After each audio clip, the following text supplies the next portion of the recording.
পাশের চুলায় আমি কিন্তু চিতই পিঠা চড়িয়ে দিয়েছি আর এলি মাছের পিঠা হয়েও গিয়েছে।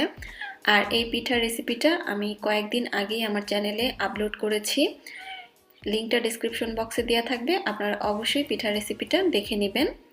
আর শিরায় ভেজানোর জন্য এই ধরনের ফুলকো এবং ছিদ্রযুক্ত পিঠাগুলো শিরায় ভিজিয়ে নিতে হবে।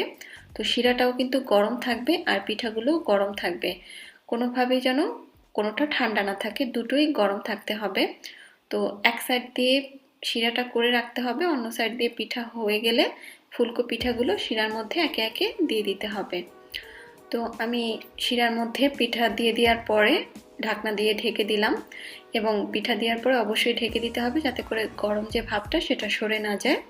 এবং পাশের চুলায় আবারও পিঠা তৈরি করার জন্য ব্যাটার দিয়ে দিচ্ছি সাজের মধ্যে। তো যখন পিঠা এরকম আবারও হয়ে যাবে তখন পিঠাগুলোকে তুলে নিতে হবে।